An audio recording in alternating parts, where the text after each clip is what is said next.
அஸ்ஸலாமு அலைக்கும் friends, welcome to ஃபாத்து சமையல். இன்னைக்கு நம்ம சேனலில் நல்ல காரசாரமான எல்லாருக்குமே ரொம்ப ஃபேவரட்டான பருப்பு உருண்டை குழம்பு எப்படி செய்கிறதுன்னு பார்க்க போகிறோம். உருண்டை நல்லா சாஃப்டாக ஜூஸியாக வர்றதுக்கு சூப்பரான டிப்ஸ் சொல்லியிருக்கேன்.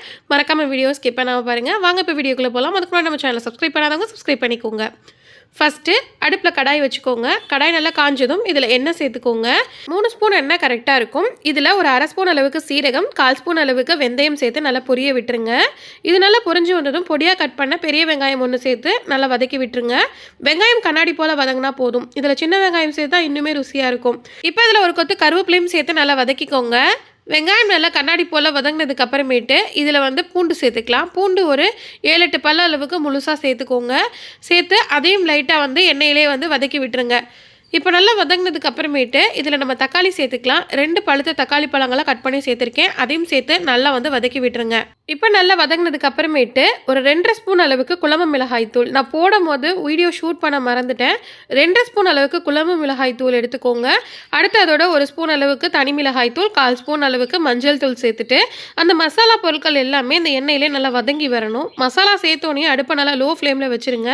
கரிஞ்சிடாமல் நல்லா வதங்கி வரட்டும்.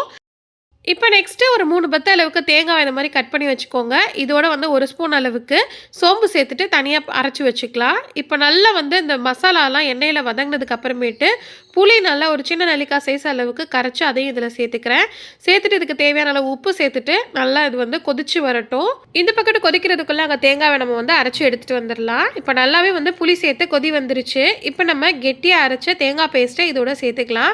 சேர்த்துட்டு இதுவுமே நல்லா கலந்து விட்டுட்டு கொதிக்கட்டும். ஒரு 2-3 கொதி நல்லாவே கொதிக்க விடுங்க.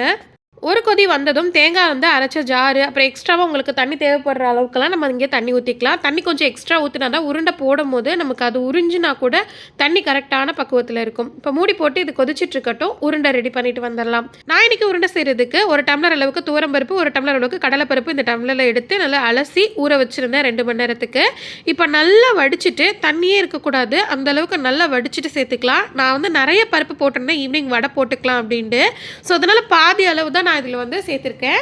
நெக்ஸ்ட்டு ஒரு 5-6 பல் அளவுக்கு பூண்டு, அதோட காரத்துக்கு 5 வரமிளகாய், தேவையான அளவு உப்பு, வாசனைக்கு 1 ஸ்பூன் அளவுக்கு இதில் சோம்பு சேர்த்துக்கோங்க. அடுத்து கொஞ்சமாக பெருங்காயத்தூள் சேர்த்துக்கோங்க. சேர்த்துட்டு இந்த அளவுக்கு நல்லா நைஸாக அரைச்சி எடுத்துக்கோங்க. தண்ணியே அதிகம் சேர்க்காதீங்க. தண்ணி அதிகம் சேர்த்தாலே அது கரையும் குழம்புல சேர்க்கும் போது.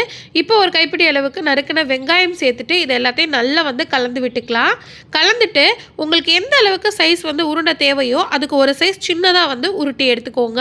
ஏன்னா நம்ம குழம்புல போட்டு அது வேகும் போது கொஞ்சம் லைட்டாக உப்பி வரும். ஸோ அதனால் சின்ன சின்ன உருண்டைகளாக போட்டிங்கன்னா உங்களுக்கு அது ஊறி வர்றதுக்கு கரெக்டான சைஸ் வந்துடும். சைடில் குழம்பு நல்லா கொதிச்சிருச்சு பாருங்கள். இந்த அளவுக்கு தண்ணியாக இருந்தால் தான் நம்ம ஊற்றி சாப்பிடும் போது கெட்டியாகி கரெக்டான பக்குவத்தில் இருக்கும். ஸோ இந்தளவுக்கு தண்ணியாகவே செஞ்சுக்கோங்க. இப்போ நல்லா கொதி வந்ததுக்கு அப்புறமேட்டு உருண்டைகளை போடுங்க. கொதிக்காமல் நம்ம உருண்டையை போடும்போது அது கரைஞ்சிரும். ஸோ குழம்பு நல்லா கொதிச்சு வந்ததோ அடுப்பு மீடியம் ஃப்ளேமில் வச்சுட்டு ஒவ்வொரு உருண்டைகளாக போடுங்க. அதே மாதிரி உருண்டைகளை போட்டுட்டு ஒரு 10 நிமிஷமாவது நீங்கள் கை வச்சு கிளறாமல் இருக்கணும். அப்போ தான் உருண்டைகள் ஒன்றோட ஒன்று கலக்காமையோ அல்லது உடையாமையோ இருக்கும். ஸோ அப்படியே போட்டுட்டு இதை மூடி போட்டு ஒரு 15 நிமிஷம் அப்படியே வேக விட்டு எடுத்துக்கோங்க.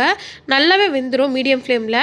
இப்போ பாருங்கள், சூப்பராக அந்த உருண்டைகள் நம்ம போட்ட சைஸும் அதே மாதிரி அது உப்பி நல்லா வெந்து வந்ததுக்கு இருக்க சைஸும் வேறு வேறையாக இருக்கும் பாருங்கள்.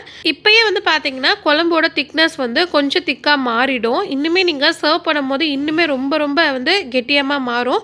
அதனால நீங்கள் அந்தளவுக்கு தண்ணி சேர்த்தா தான் கரெக்டாக இருக்கும். உருண்டைகள்லாம் நல்லாவே வெந்துருச்சு. எடுத்து செக் பண்ணி வேணாலும் பார்த்துக்கோங்க. பாருங்கள் எந்த அளவுக்கு நல்லா சாஃப்டாக வந்திருக்குன்னு. ஸோ ரொம்ப ஹார்டாகவுமே இருக்காது இந்த மாதிரி நீங்கள் செய்யும் போது. ஃபைனல் டச் தான் ரொம்ப முக்கியம்.